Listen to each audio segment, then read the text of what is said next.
if you do a mistake, it's totally okay. You will talk with your team about it, and it's totally fine. So you don't have to be embarrassed. You don't have to hide your mistakes. And I guess that was the most powerful mindset at Seibert Media, that you can do something wrong and it's totally fine.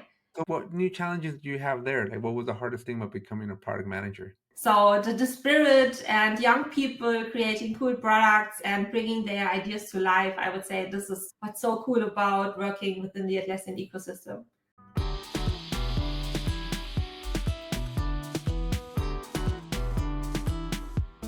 Hey everyone, welcome back to the Summer of Atlassian. Today I got Sarah from Seibert Media. And what is now becoming a trend, Sarah, I think you're probably like the third or fourth Seibert person I've spoken to this summer. So lots of love for the Seibert group this year. Sarah, who are you? Mm-hmm. So I'm Sarah. I'm located in Wiesbaden, Germany. That's near Frankfurt. I guess most of the people may know Frankfurt. And I'm working at Seibert Media for nearly 11 years now. So a very long time. And now I came back from maternity leave a few weeks ago, and I'm back as a product manager. So Awesome. really exciting time currently. Congratulations. Thank you. Having a kid is one of the most life-changing experiences. Yes, ever. that is it, really. First one, second one? First one. First one? Oh, okay. Yeah. I didn't even change your life even more. The second one, second it's not so clean in my background. There's so much toys and little cars and stuff like that, but I push them to the side. So beautiful backgrounds, by the way. Thank you. I take an extreme amount of pride in having a lot of consoles, but you're making me rethink the way I have all my consoles just in a closet. Yes, actually, it's the room of my husband. So it was some kind of a gaming room, and then there was COVID-19, and then I said I have to move home for work, office, remote work, and then he gave me a little space on his desk, and now I'm most of the time I'm working from home. So yeah, that's very convenient.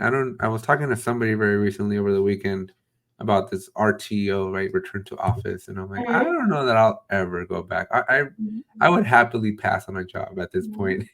Yeah, we don't have it at Seibert Media as a guideline, so everyone can work as he or she likes. So it's really perfect, especially as a young mom. It's cool to just stay at home, and yes, it's really easy. Yeah.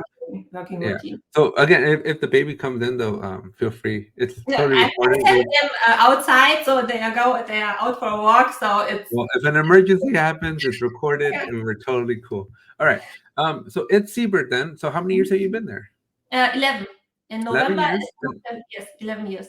And then, so what do you do today there? So I'm responsible for product discovery. So if you have a new idea, you have said there are so many Seibert people talking to you, and so we are working on a lot of new ideas, and we want to check out if there's a market, is there a customer need for this new idea before we start developing, because in the past we just pushed out every new idea we had, and we want to change that a little bit and dig deeper into customer needs and market needs and evaluate new ideas and then start working on them. So that's my role since I came back from maternity leave. Okay. Now, if I'm understanding correctly, because again, I've spoken to quite a few Seibert people this time, there's a lot of, I see Seibert Media like an umbrella company, right? Where there's a collection of a lot of them. So when you're talking product discovery, is it for like Seibert core, or do you also have influence with the other companies that are involved in Seibert? It's mainly for Seibert core, but if you have a good idea but no capacity for working on this new app or project, we talk to our ventures and say, hey, are you interested in this idea? And then you can take over. So that's the process. Okay. Is there ever opportunities where you just maybe from a knowledge sharing help them help the ventures with their product discovery as well? Yes, as well. So we try to set up best practices, have a playbook and stuff like that, and we share these with our ventures so they can benefit from those knowledge as well. for sure. That is so awesome. The more I keep talking to Seibert people, the more I'm amazed with their business model, because it just I, so many companies out there just like mergers and acquisitions are always such a scary thing. Right? Mergers and acquisitions usually mean somebody's getting fired, and we see this, right? Like Microsoft with Activision, right? And it usually a merger and an acquisition usually never works out for the consumer, and it always usually works in favor of the short-term gain of the stock, right? With Seibert, your guys' ventures model just I love it because it's so inviting, it's so welcoming to here's a company that is well established, Seibert, and we help you. Like we literally bring you under our wing and we help you. And the Yes. resources and it's beyond just like funding, right? As you're saying here, you guys go and like say, hey, here's how we do product discovery, here's how we do those kind of things and learn from it too, right? Benefit. And it's not only the knowledge sharing about product discovery, we also do it for technical aspects, for example, Forge development and stuff like that. So I have my colleague, Julian Wolf, who is our head of development for cloud, I would say. And he's really into Forge development, and he tries to share this knowledge as well, not only for Seibert Core, but also for our ventures. So I need to get a hold of that person because for all of the people who are part of Seibert. I need to get a hold of that person because I've been trying to learn Forge for like a year and a half now, and it is the hardest thing in the world. Yes. Yeah. It is not easy. So walk us through. So how did you get to Seibert? Where did you start your career at? I just came from an internship as an e-learning startup here in Wiesbaden, and they didn't have money for a full-time job for me. So I needed to search for something else, and I found Seibert Media, and it was so welcoming, so open-minded that I sent my I don't get the English word. So resume. Yes, exactly, the resume. And it wasn't the standard form. So you sent your CV and stuff like that. It was a form. And they asked you questions like, what's your favorite YouTube video? Or what do you do for fun? And so not the normal stuff people or companies ask you when you want to get a job. And I think the next day they called me. I came to the office, and the next week I got a job, and it was for sales. So I started as a license sale Consultant department at Seibert Media, and we were such a small team, only 3 people doing the whole licensing stuff for Atlassian at Seibert Media. And yes, that was the beginning for 11 years now. So you gotta think so. Atlassian's 20-ish years old, a little over 20. You've been doing this for 11 years, so that's almost half. Yeah. So when I think about it, being 3 people doing all the Atlassian licensing stuff, and now there are so many people at Seibert Media handling this topic. It's so many people. So we have been 70 in some at Seibert Media 11 years ago, and now we are, I don't know, 500 or nearly 500. So Some of you guys have room for one more. Yeah. Yeah, that's crazy. Yeah, I was looking when I talked to Martin a few weeks ago now, and when I was doing my research for him, he hosts these info sessions, right? That he does at the team conferences, and I was like very curious. I'm like, how in the world does like because this year you guys had Sharif on there. I don't. Were you at team this year by any chance? No. Probably not, right? The baby. Yes, exactly. That was because of the baby. Yeah.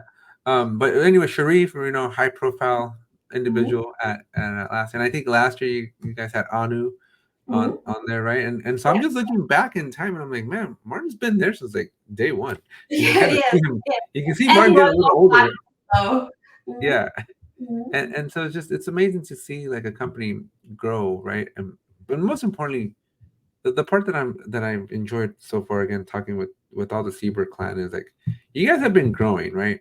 But you're still very approachable. Yes. Right? Like I think other companies, not to throw any names out there, right? But they tend to get bigger, but they also tend to get less consumer friendlier.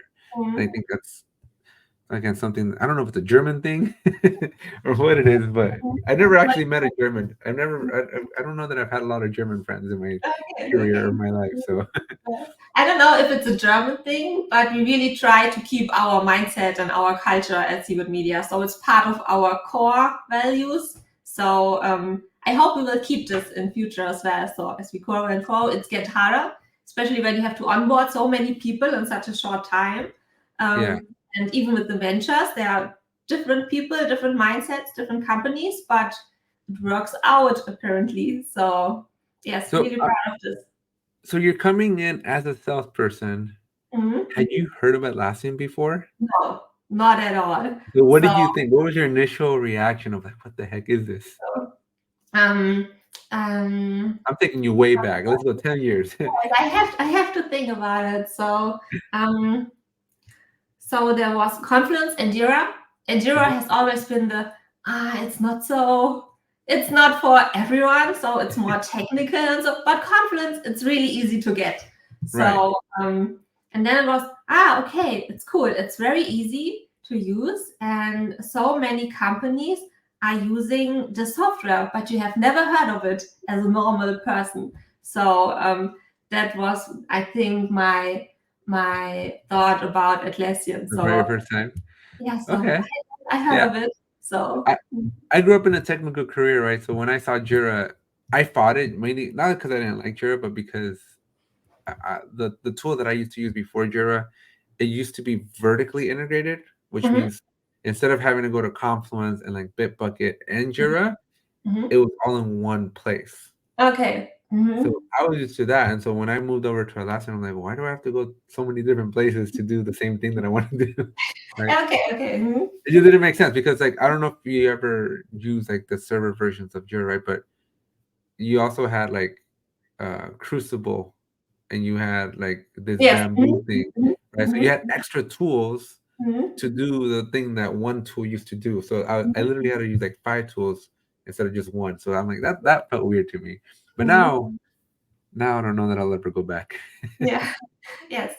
So then, as you say it, we have used a work management tool back at the e-learning startup I was working at. And then when I saw Jira, it was so modern because it really looked like Windows 95, the other tool I was using before Jira. So yes, I guess that was another thought I had when I saw Jira and Confluence at first. So I want to ask you a very hard question now. Okay. Okay. So Mhm. you're in sales. You're doing this for what, 2 years, 2.5 years, right? Yes. Mhm. More or less. And then Mhm. you transition to being a product owner. Mhm. Now that, Um, in my yeah. opinion, starts becoming a little bit more technical at that point, right? Yes. So Um, walk me through that transition. How did you do about that? Because that's usually a question that a lot of people that watch my videos have, which is, hey, I'm a nurse, or I'm in banking, I'm in finance, but I want to get into this like product type of yeah. thing. Like, what was Yeah. that transition for you like? Um, okay, so where can I start? So when I I was don't know, but working, we got 45 minutes, so at the beginning. I'll do it. I try to do it as fast as possible. So when I worked at the sales department, other colleagues of mine were searching for a Confluence consultant, someone who was able to give workshops for Confluence. And at Seibert Media, it's really easy to switch your role. So if you say, hey, I'm interested, you get a chance to do it. So let's go and try out. And I think it was about 2 weeks later, I had my first conference workshop at a customer. And so that was my first transition from doing sales to a more technical, more confluence um, stuff. And um, I don't know how long it takes, maybe a year or a year and a half. I did those conference consulting, and then a customer asked for a new app. It was base privacy, an extranet use case. And we were searching for a new team, a new development team, and the question was again, who's interested in this? Who wants to become a product owner? And then it was me again who raised her hand and said, I want to try it. And we actually did a dot voting. So it was not only me who raised her hand, there were also other colleagues. And then there was a dot voting from my colleagues from the Confluence department. And I got the most dots on my name. And a week later, I was product owner for a new team. And this is how it goes at Seibert Media. So you can check it out. You always get the chance to transition to a new role, and it's more professional now because we are more people. But it's still the same. So if you are interested in a new role or want to try out new things, you always get the chance to do so. And that's really cool because I was so young at that time and didn't had any experiences from other companies. So I just came from a startup and from university. And Seibert Media always gave me the chance to find out what really fits to myself. So Yeah. But that's kind of where I want to dig a little bit deeper, right? Because you said something so powerful here. You didn't have a lot of experience coming in from other companies and stuff. Yeah. I'm assuming, like, if I was in your position, I would be very overwhelmed, right? I'd be kind of like that imposter syndrome. So, how is having that culture of Siebert, how did that help you not be scared and but rather be, very eager to take on a new role? I would say the most important thing was that you don't have to fear to make any mistakes. So everyone do mistakes, and if you do a mistake, it's totally okay. You can talk about it, you will talk with your team about it, and it's totally fine. So you don't have to be embarrassed, you don't have to hide your mistakes or something like that. And I guess that was the most powerful mindset at Seibert Media, that you can do something wrong and it's totally fine. And you don't have to fear making mistakes. Right. And that's so important because so many other places, right, the stakes are so high that failure isn't an option.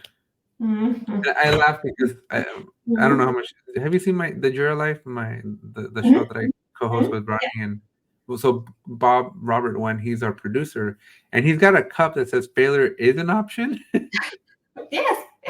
But a lot of companies, I think, have the mantra that says failure is not an option, right? And so, like, even me with my career, I grew up being very afraid to be wrong, right? I think having this mindset that if you make a mistake, it's expensive, it's costly, they can fire you. You play it safe, right? You make smaller risks or you take smaller steps. Career and you change, always take the secure bet. So, right? And that's nothing which makes progress. So yes, that's really cool at Seibert Media. You can make mistakes and talk about it. So Cool. So now we're a product owner. We move up a little bit, and how did we become a product manager? What were the differences there? Like, how did that change? Yeah. Okay. So becoming a product manager was a few years ago when we started working on Linchpin Hey, which has been our cloud ponder to Linchpin on-premise. So cloud was rising at Atlassian and some customers were asking for a cloud version of Linchpin Intranet. And then I got a new team and we started working on this option and became bigger and bigger. And I needed some support from another product owner. And he said, okay, how can we talk about our task, our daily task, who is doing what. So and then we said, okay, my colleague Samuel, he's doing all the stuff, working with the team, prioritizing the backlog, checking out new features and stuff like that. And my task is more about the financial aspects of the product and more the strategy. So it's more like a long-term objective than the short-time perspective of a product owner. At least that was our definition at Seibert Media for product owner versus product manager. So I became the product manager. Yeah. Nice. And so what new challenges do you have there? Like, what was the hardest thing about becoming a product manager? Talking with the the higher level at Seibert Media, because when you have to take care of all the financial aspects, capacity of developers, of other people, and it's not only you have your one app, you have your own team, and someone else is doing most of the financial stuff. I guess that changed the type of discussions you had, and especially with who you are talking to at Seibert Media. So I guess that was my hardest. Did you at what do you I don't even know how to ask the question, but Martin, how much of a role, like how much interaction do you have with Martin today? It depends. So from topic to topic, it can be on a weekly basis or on a daily basis. When we started with Linchpin Hey, it was some kind of a daily basis, getting feedback from Martin. But I think that's got to add to your progression, though, right? Because I'm assuming when you were in sales, you were probably not doing a whole lot of reporting there, maybe even as a product owner. But as you're progressing, the stakes get higher. Yes, exactly. Even though it's not like at Seibert Media, you don't really have reportings, so it's more on a feedback and collegial level. So people just tell you their opinion, and no matter what kind of role they have or hierarchy level they have. So That's great. That's really awesome, because not that I was trying to imply that there was ranks or roles, right? But I was just kind of curious, like, you're in a room with decision makers, right? Like you're in the room with people with big influence. Yes. How you present something can make a difference, right? It can make a huge difference as to, like, does the idea get bought off on? Does it get like, hell, we need more work on this from a bigger perspective? So I'm assuming, like, again, if I was in your spot, right, I would just be like, it gets scarier as you're progressing through your role. Exactly. Yes, and if you know you have a meeting with the higher people at Seibert Media, you're double prepared. Right. It's just something in your own mind, and I think you don't have to be scared at all. But yes, you're double proofed in the forehead. You just show them the shoes and you're good to go. Yeah, some people ask me if this is our real room or just a background, and yeah. I don't know, but you gotta, I think, to add the effect on that, is it a hydroponic or is it an aquarium? It's an aquarium. An aquarium. Okay, so I'm like, I would have something moving around so you can see that it's not a picture. Yes. Okay, so you are rocking as a product manager. You're getting way more comfortable with your skills here. We're starting to like Atlassian more, right? Yes. And then you have a full-time parenting break. Yeah. I don't know that I've ever seen that. Like, I know people do it, but I don't know that most people are usually like, they try to hide it. But you're embracing it. Talk to me. I'm assuming that's another Seibert cultural thing, right? Yes. So tell me, what were the conversations like when you were doing family planning and your career? What did that look like? So I feel really young, so I always push the baby topic.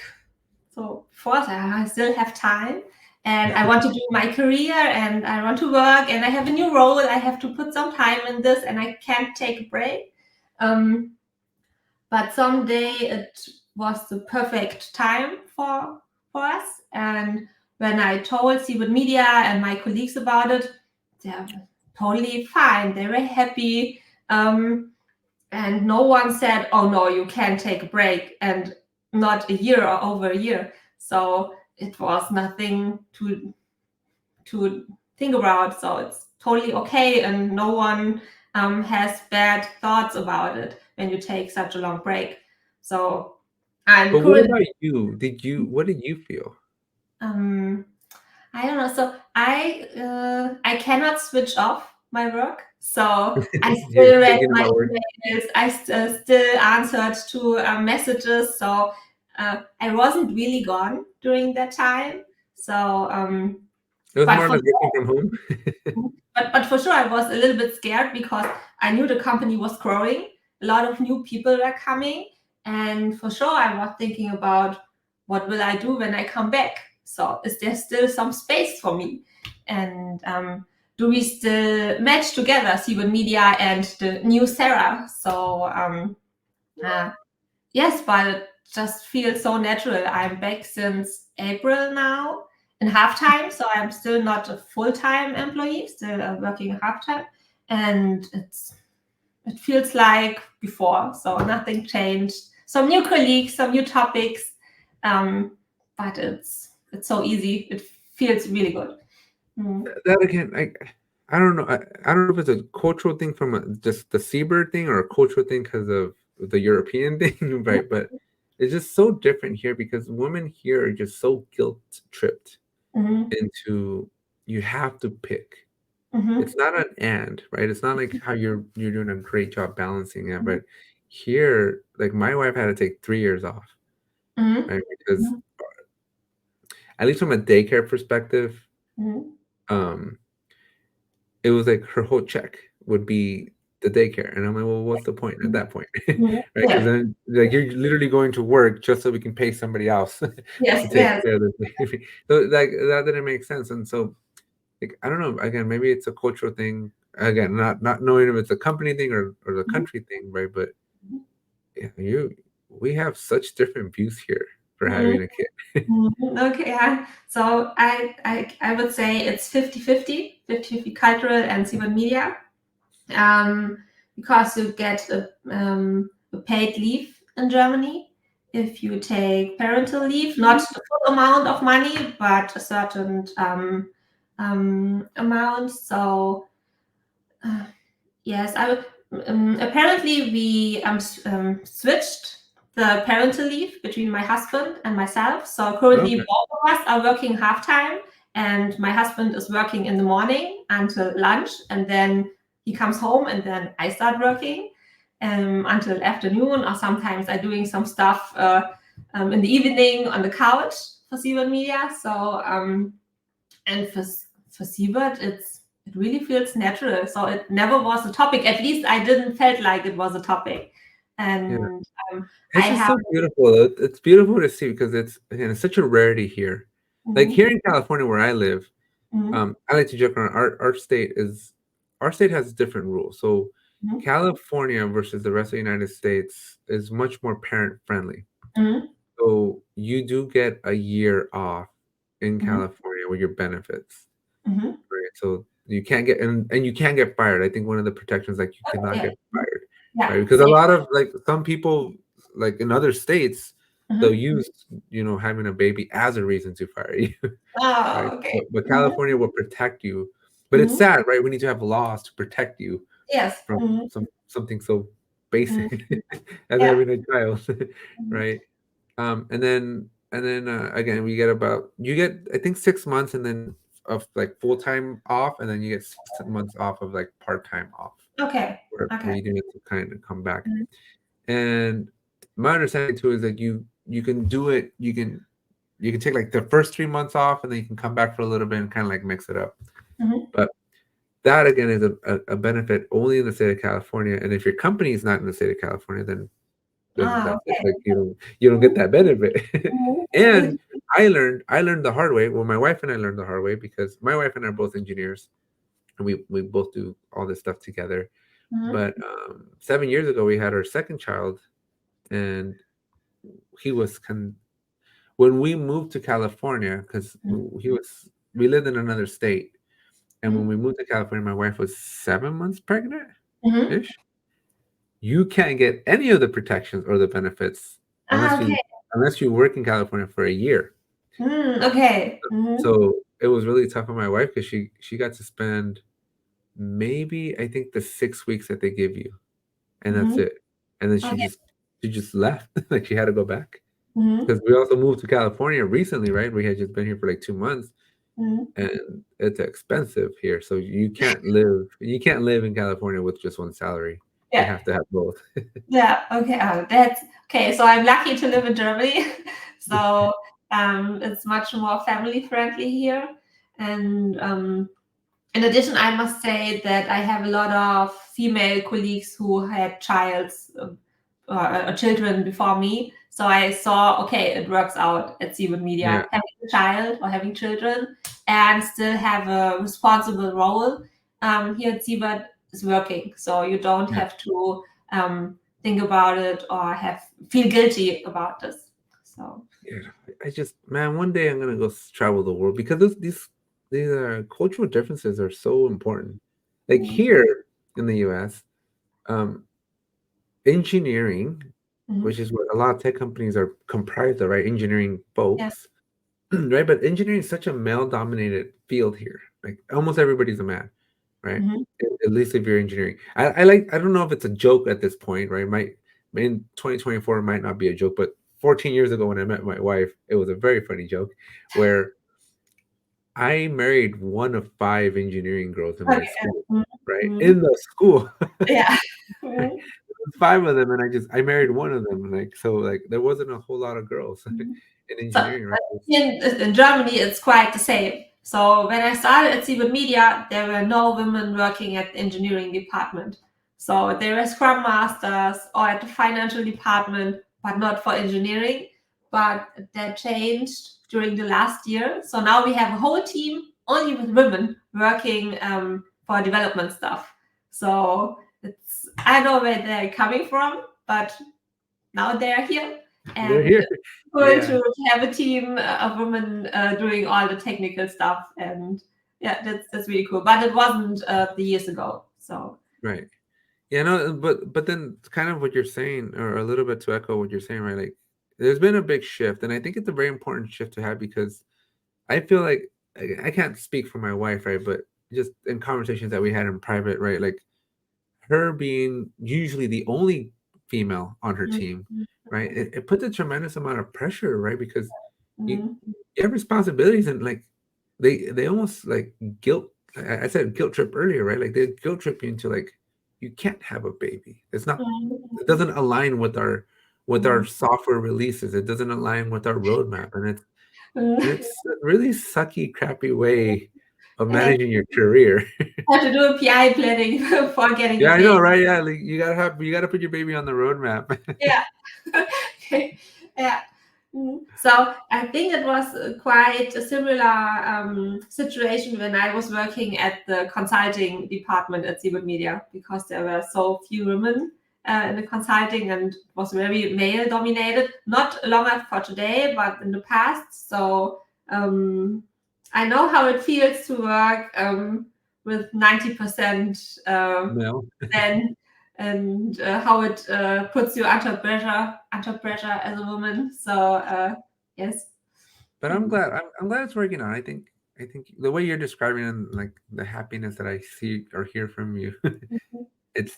I think we need more of that. I think we need more Martins in the world too. I think we need more people like Martin running companies in the world because the Mm. teams that I worked at and the companies that I worked at, oh man, they're nightmares now compared to what I see that is possible.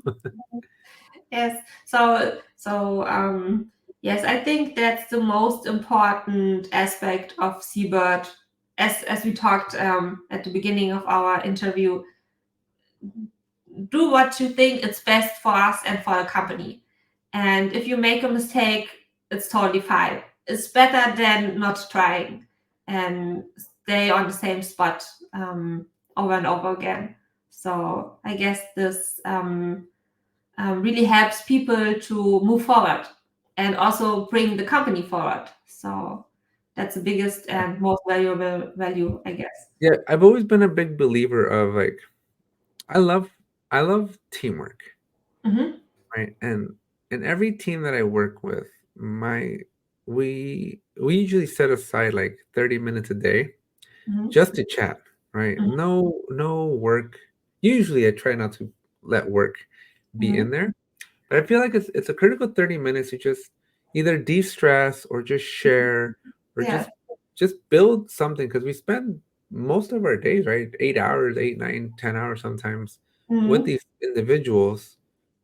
And sometimes we just don't even know a whole lot about them. But I see a lot of I've gotten a lot of feedback that like this is a waste of company resources, right? Again, going back to this weird mentality that we have here. And And I don't see it as a waste of resources, because my belief is that when you let your teams be a team, Mm-hmm. they tend to work better together. And when you have people that can work better together, it doesn't matter what problem you throw at them, they're gonna be Mm-hmm. able to solve it, right? Because they like each other, Mm-hmm. right? They know how to work for the greater good. Mm-hmm. But it does take an investment of like letting your team be a team, Mm-hmm. not just a bunch of strangers that have to work Yes. together. Yes. Mm-hmm. And, Yes. and so, Yeah, that's a really cool aspect, because it's why I love working at Seibert Media. I can meet my friends when I go to work. So, and we have, when there was no COVID-19 and most of us were working at the office, there was a couch in our team space, and we sat there. We were arguing about how much effort it will take to do a task or stuff like that. But after work, we went having burgers together. Everything was fine again. And we were brainstorming, even though it was our spare time and no more working hours. yeah, So that's really cool, and really love going to work when you like the people you are working with, and don't think, oh no, I can't see him yeah. anymore. And And you said, I think you said arguing, right?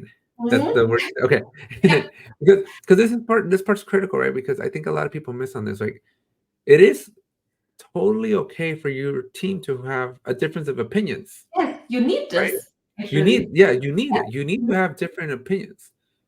But most people just get offended by it so Mhm. easily, Mhm. but don't realize that if you had that social aspect, Mhm. right, then you are, because in friendships and in families we have differences of opinions, Mhm.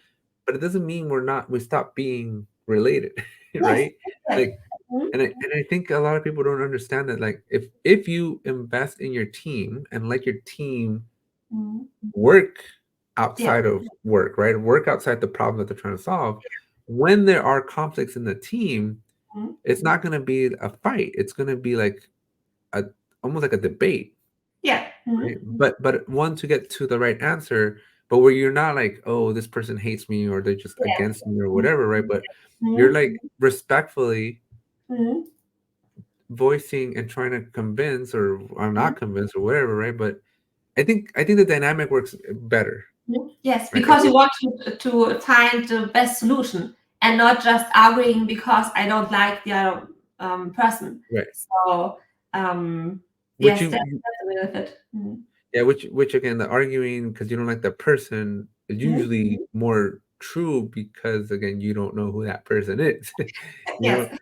because there's so many things, right? Like, you don't know, like, if your baby just Mhm. did something bad, right? Like if he threw up or made a mess, and you Mhm. just had to jump on a call, your mindset's gonna be different, right? Mhm. You just and you don't know, like, you don't know if you're having a bad day, or something's wrong with your Yes. spouse, or Mhm. you just had a Mhm. fight with your spouse, right? Like, there's so many variables that we have, but when you don't even know that your coworker has kids, or that, or anything like that, like, Mhm. you can see like, oh, this person just doesn't like me. Right? Yes. But it's not like that, right? Sometimes we have bad days, sometimes we have good days. Yes, and what we have done in our dailies was, first of all, everyone had the chance to talk about how their emotion is on that day. So, are you feeling good, or are you feeling sad? Is everything fine or not? And you didn't have to talk about this, but everyone had a chance, and it was really good because you get to know each other, and you know if everything is okay or not, and maybe someone needs their peace on that day.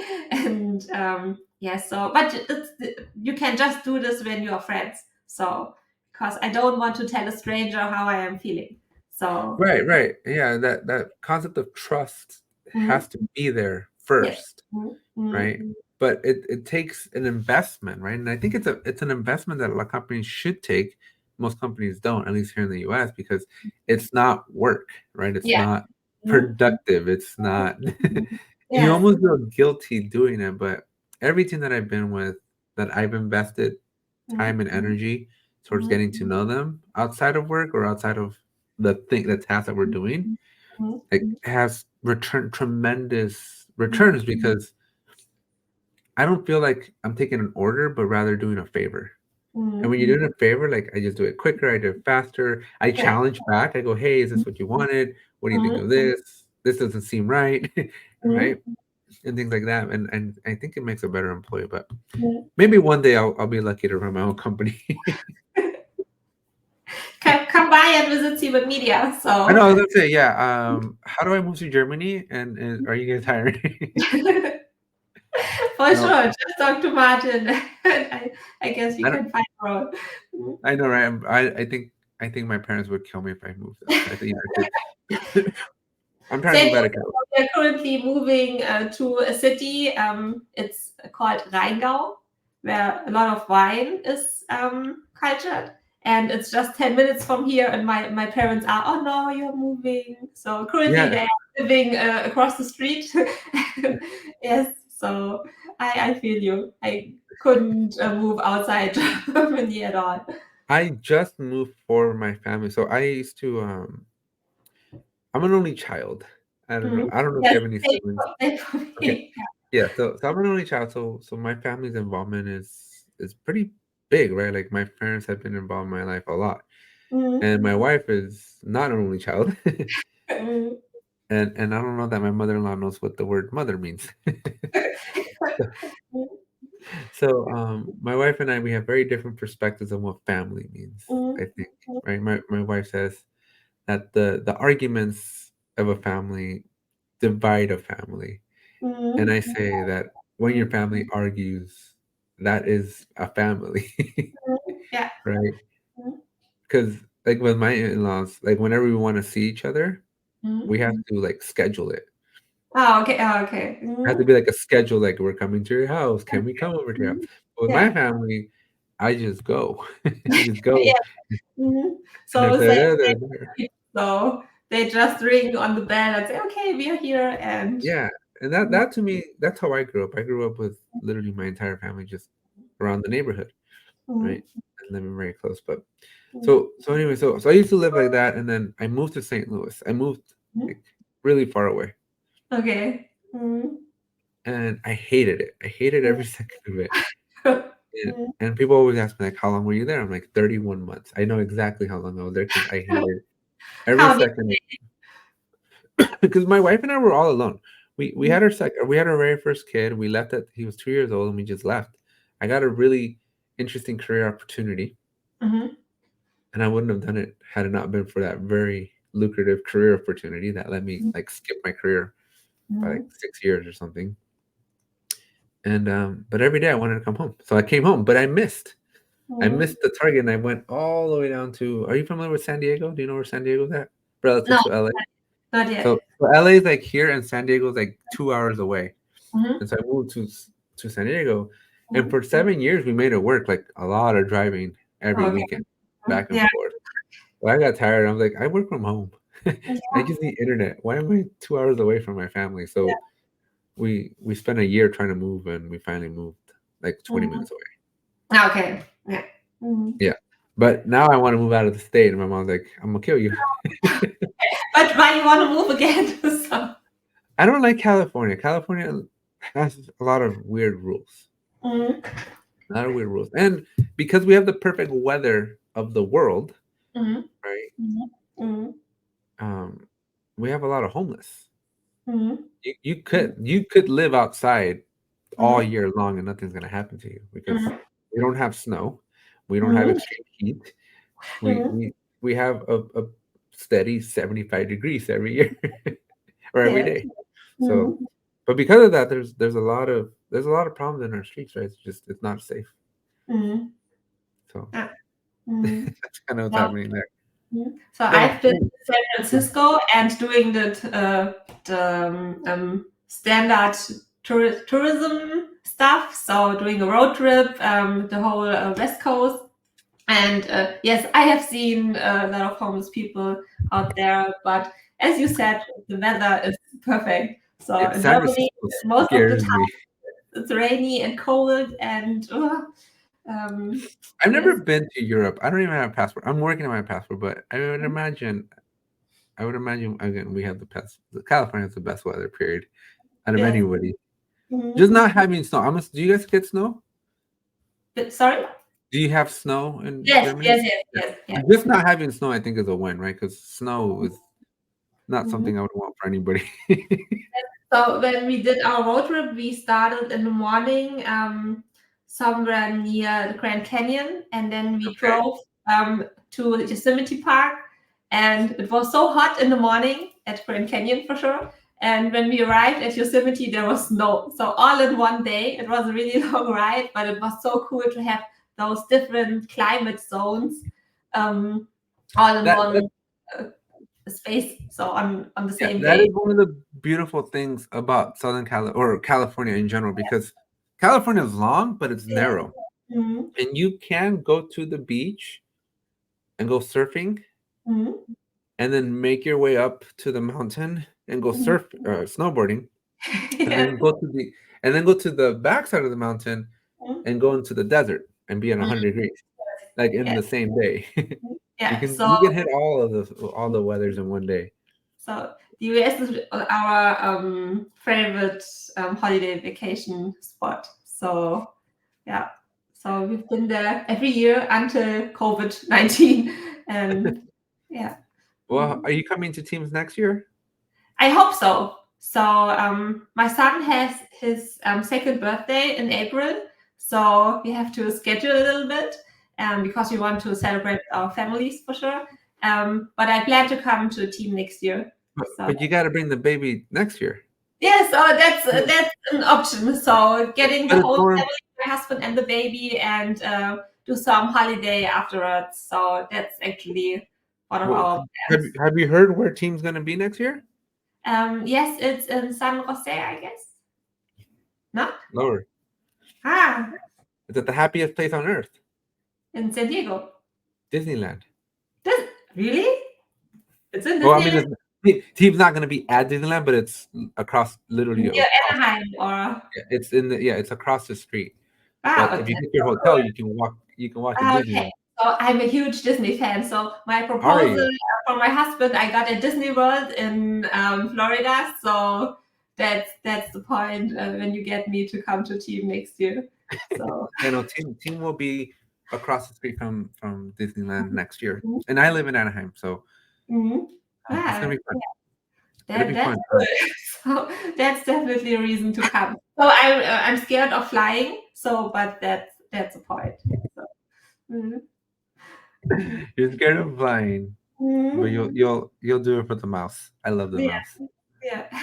I grew up in Anaheim, so I've been to Disneyland well over 100 times, Mhm. and I grew up like 5 minutes away, Oh, okay, that's so cool. right? Well, So it's as a like, child, that's so cool. So yeah, Disney just has such a huge impact in my life because it's everywhere, right?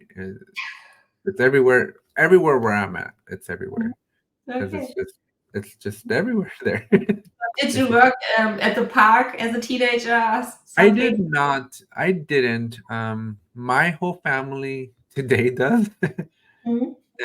And when I went to school, when I was in high school, my graduating class, like almost everybody worked at Disneyland. Mhm. Mhm. My Mhm. parents wanted me to focus on my career, so Mhm. I was fortunate enough that they paid for everything. Okay. But my job, my job was to focus on school. Mhm. So we are coming here toward the end. I got a couple more questions with you. Do you participate in the Atlassian community at all? Like, are you an Um, active member? yes, from time to time. So mostly it's our marketing team who do it, but sometimes I'm also participating in the community. What do those interactions usually look like? Like, how does Seibert? How Mhm. do you present? Like, how do you come into the community? Do you come in as like a Seibert employee? Do you come in as Sarah? Do Mhm. you come in as Sarah, the Seibert employee? I would say the last one, so Sarah and Seibert. So yes, I would say it's this one. And when days back when there was Atlas Camp event, so I've heard of that one. I've been in Barcelona at the Atlas Camp in Berlin. So that was the point when I first met people from Atlassian or the community in person. So and today for me it's mostly the online community. So every day checking what's going on in the community, what's the hot topic, How many or news from Atlassian and participating and giving feedback and stuff like that. So that's what I'm doing. How much does like feedback you get from the Atlassian community impact that product discovery portion of your job? It has impact. I can't give you a percentage of this. No, yeah, not a percent, but like, do you consider ideas that you get from the community when you're trying to come up with the Yes, that's true. So looking at feature requests, bug requests, reviews from apps, so everything that's part of feedback process impacts our product discovery, and also how we move on with the apps we already have. So this is really important, and I guess that's the main part of it, because they are our customers, and people who are influencing the community also influences what our customers will use in future, and so this is really a main part of it. On the product discovery part of your job, though, the word new isn't there. So does that mean that you do product discovery to improve the existing product and come up with new products, or just new products? Yeah, so it's focused on new products. So there are a lot of ideas. We have such a long idea backlog at Seibert Media, and we have to prioritize what we start working with. So anyone at Seibert can add new ideas. So sometimes people want to participate in the idea process and will start working on it themselves. And sometimes it's just an idea. So, hey, I have an idea. I put it in a backlog. I create an issue, but I don't want to talk about it anymore. And here starts my job to look at the community, at other products, not in the Atlassian ecosystem, how people solve. Is there a problem? Is there a need? So that's the main question in my job, and then start working on it. Awesome. Do you guys have any hackathons? Yes. Once a year we have a hackathon. Yes, for years. So I guess, since I'm working at Seibert Media, we have hackathons once a year, and it's such a cool environment and atmosphere, because anyone in the company contributes, if they are developers or not. It's really cool. Ordering pizza, working the night through, and meeting in the morning, having breakfast together, and showing what you've built during the last 24 hours. That's really cool. Mm-hmm. And man, I was gonna ask you something else, but now I forgot, because I was then gonna say this time you can bring the baby along and see what ideas the baby comes up with. But so we have a lot of babies in the company currently, so we could make a kindergarten at Seibert and let's do a hackathon. That'll be, it's just not coming back to me. But it had to do something with the hackathon and the ideas. Oh, the guy, your Forge guy, does he ever like teach you guys how to use Forge so that you could act on your own ideas if you wanted to? So Julian, he is our Forge specialist, and he is sharing his knowledge every day to new colleagues, to colleagues who have been with Seibert Media for years, and as a hackathon, as tech talks, as presentations, as Atlassian events. So talking about Forge all day long is his job. I need to find this guy, because so many questions. Sarah, we have time for one last question here. Now that you've been in this Atlassian ecosystem for 11 years now, what's your favorite Atlassian memory? I have two. So I would say the first one is being part of the Atlas camp in Barcelona. I think it was 2016, because I was working already as a product owner at this time, and it was such a cool atmosphere. So it didn't felt like work. It was just a big party, and people are talking and celebrating Atlassian products. So this was really cool, how open-minded people have been. And so this is the first one. And the second one is just working with my team. So all the different teams. So the spirit and young people creating cool products and bringing their ideas to life, I would say this is what's so cool about working within the Atlassian ecosystem. So, yeah. Awesome. Well, hopefully next year we get to add going to Team 25 and hanging out with Mickey Mouse. Yes, that sounds perfect. I asked my uncle, because remember I told you my family works there, and I was like, how much do you think it'll cost Atlassian to rent out Disney's California Adventure for the night? Because the companies do that. Like Disneyland's usually a little bit more out of reach, but the other park, California Adventure, that one usually companies will buy it out to have like a little team. That would be so cool. So I'm like, Bash at California Adventure. Yeah. Would be like the coolest thing in the world. So Definitely. So that'd be the ultimate surprise. If Atlassian can pull that off, I think that would be a really, really cool thing. Maybe we can work on this for the next years. So maybe one day. That, or I'm gonna have to start talking to Martin about, hey, where are you doing the info session next year? Because yes, that's a good idea. So we could do it on I was like, we can do it on Space Mountain. Yes, sounds perfect. So I will get to him and ask him if this is possible. Tell him like, we need to know how Disney's gonna play a role in the info session in 2025. All right, Sarah. Well, thank you so much. Appreciate you. I'll let you get back to your very busy day. One day though, I do gotta talk to your husband, because I'm very, very jealous right now of that background, and I gotta go figure this out over here because I'd rather have that. So I'm not a big shoe collector, but like I said, I have a lot of consoles, so I'd probably swap out all those shoes for all those boxes of consoles back there. We have more of them in the other rooms, so shoes everywhere. So well, again, Sarah, thank you so much. Appreciate you being here. All right. Thanks. Bye.